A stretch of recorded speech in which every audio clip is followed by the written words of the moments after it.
esta Universidad Autónoma de Baja California se crea en 1957 y los primeros años fue de padecer penurias sin el apoyo de los primeros gobiernos. Ni el gobierno de Braulio Maldonado, que fue quien creó la ley, pudimos tener ese apoyo económico, ni Esquivel, ni Aubanel. Fue hasta el gobierno del Raúl Sánchez Díaz, el ingeniero Sánchez Díaz, que él en diciembre de 1968 creó un sobreimpuesto del 10% para de ahí entregar a la universidad el 75% de lo que se recaudara. Paralelamente a eso, los estudiantes ya se empezaron a organizar, ya había una masa crítica de estudiantes que podían presionar al gobierno o a las autoridades universitarias para que les resolvieran los problemas básicos de una universidad.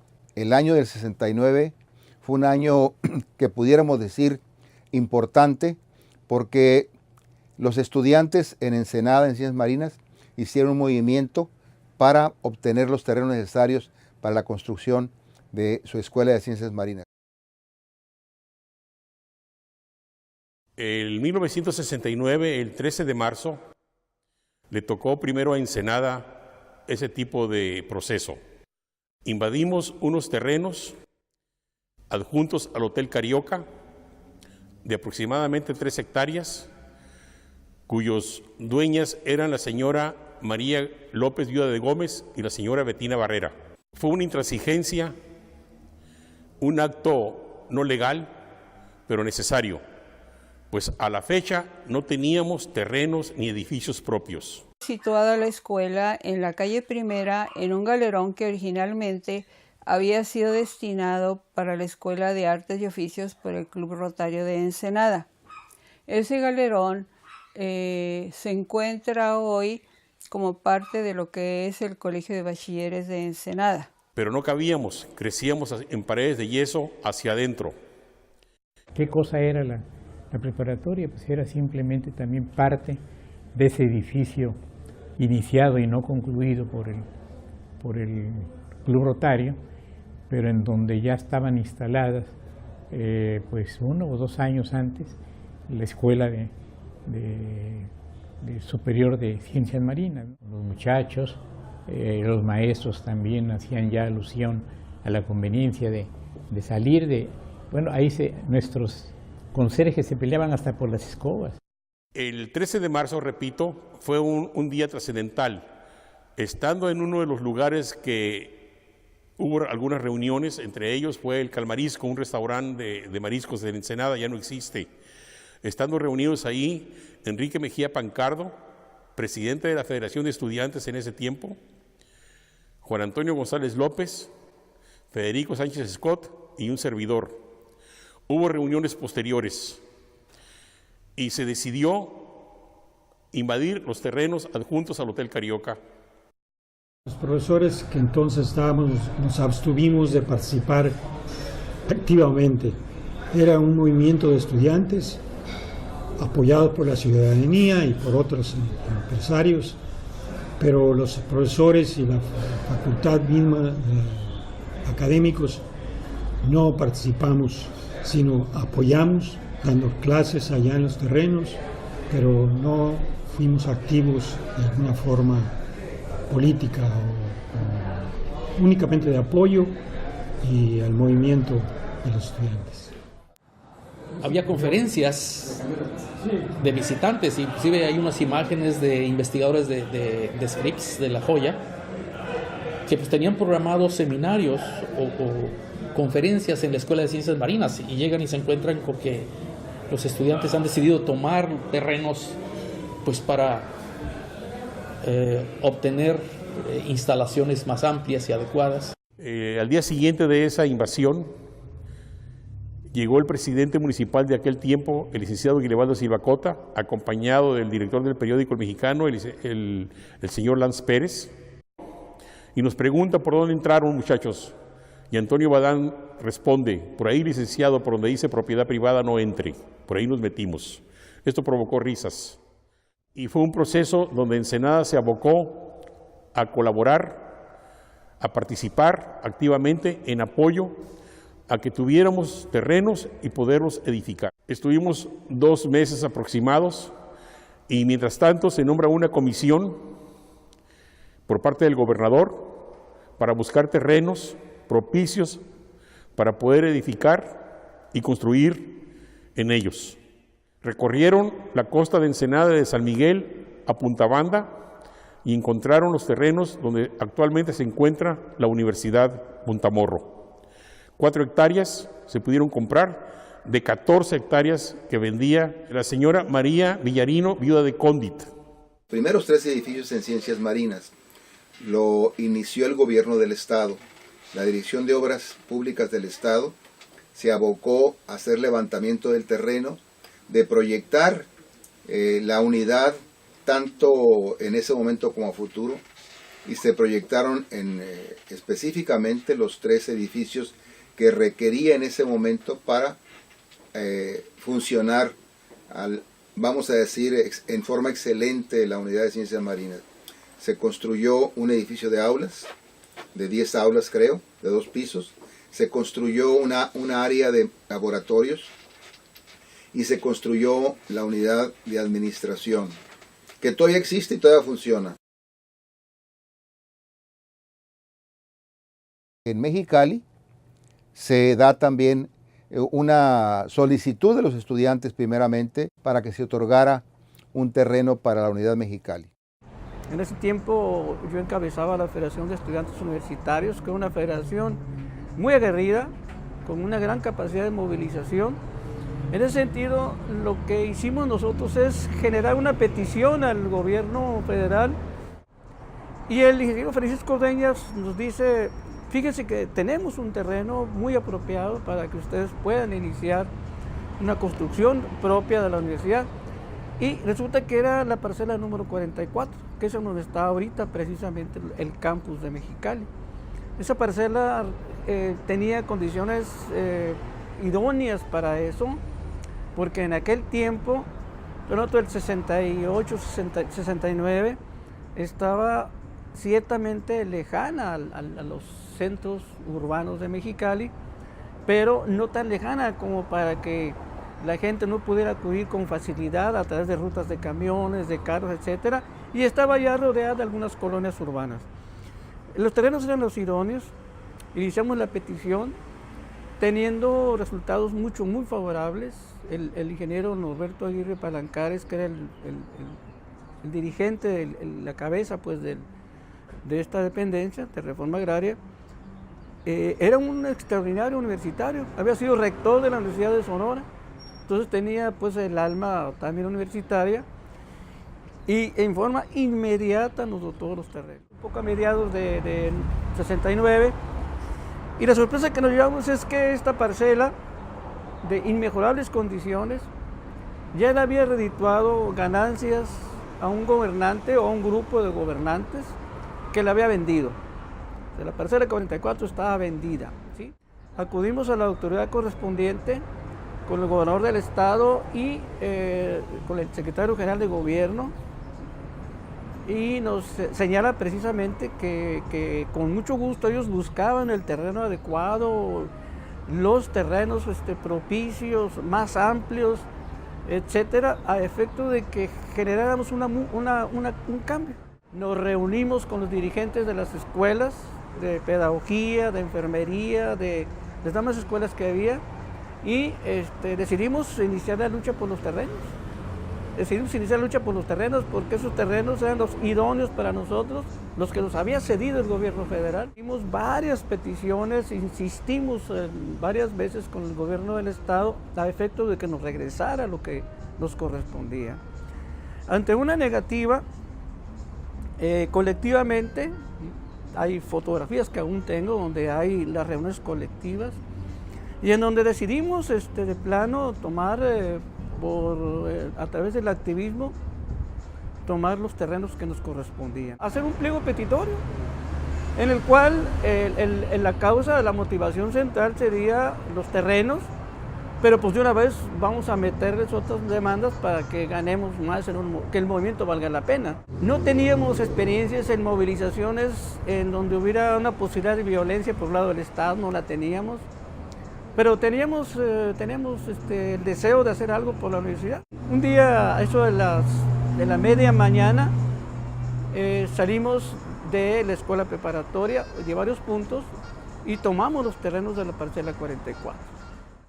Nos encontramos, pues, ya sabíamos, con un edificio, un bodegón que había sido construido por el señor Cabañas, que era el dueño de ese bodegón, porque le habían vendido los terrenos. De tal manera que, pues ya, tanto sin control los estudiantes, nosotros mismos, sacamos todos sus fierros, todas sus máquinas como pudimos, y el bodegón quedó simbólicamente siendo propiedad de la universidad, porque había sido construido en terrenos de la universidad. La gente, la población estaba con nosotros, los maestros estaban con nosotros, no las autoridades universitarias, los maestros, ¿sí?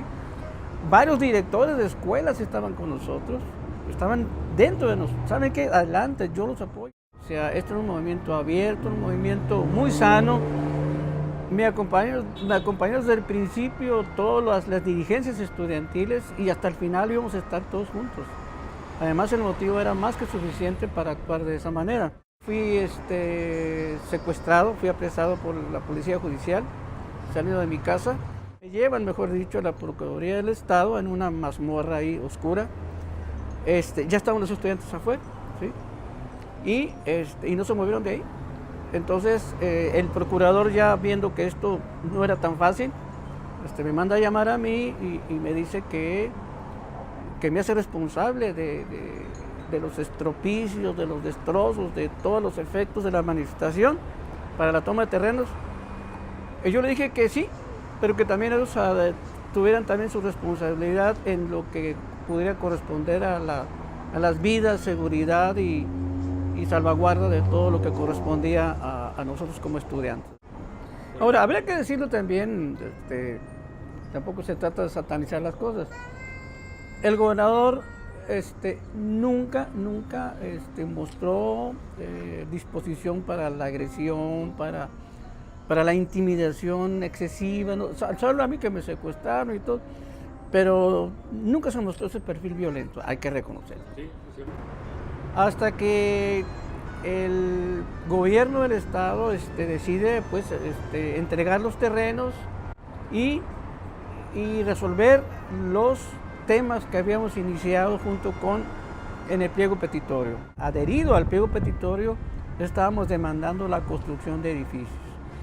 Hay fotografías en las cuales la autoridad correspondiente nos está entregando a nosotros, a los estudiantes. Esto es muy importante. La dotación de terrenos se entrega en un evento en la escuela preparatoria y la cesión de los terrenos se me entrega a mí, no a las autoridades universitarias. En un evento similar se entrega el inicio de las participaciones del Estado para la construcción de los primeros edificios y el cheque correspondiente me lo entrega el gerente de Bancomer, lo entrega a mí, no a las autoridades universitarias.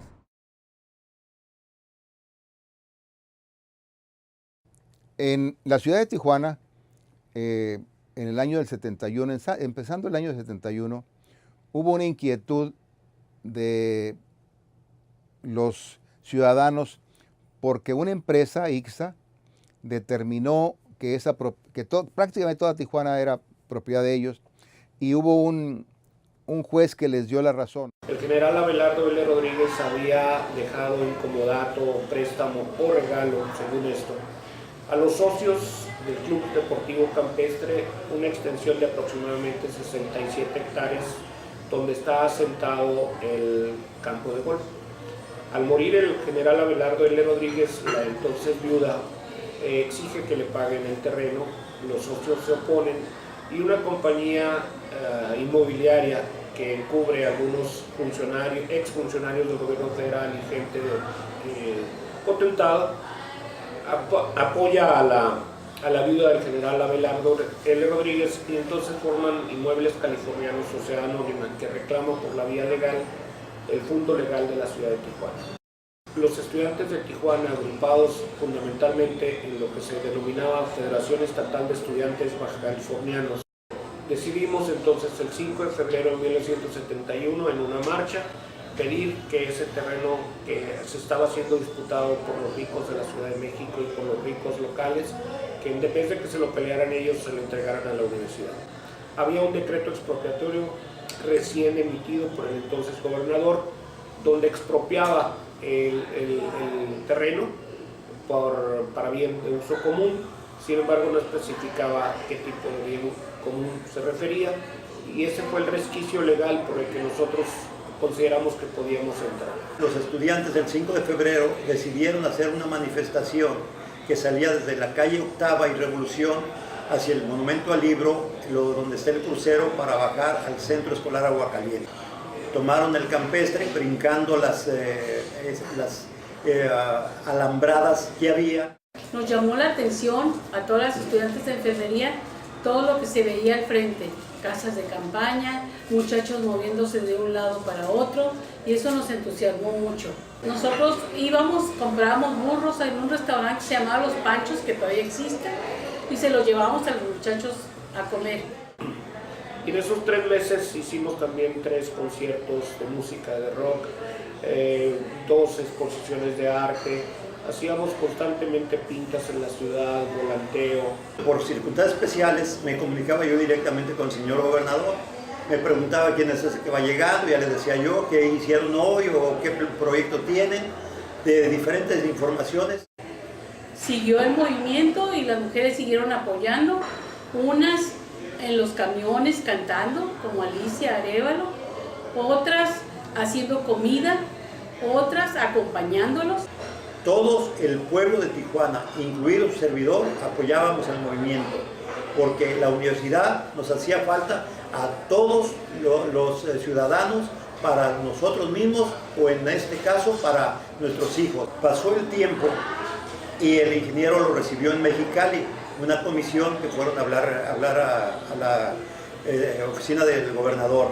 Regresaron, ellos saben lo que trataron, a las conclusiones que llegaron. A nosotros nos resolvieron dándonos, inicialmente nos habían ofrecido 20 hectáreas, pero ya para ese entonces, estamos hablando cerca del 19 de abril, nos habían ofrecido ya 40 hectáreas, estaba en construcción el primer edificio, que es el edificio 1 de la unidad OTAI de Tijuana, que todavía está ahí vigente.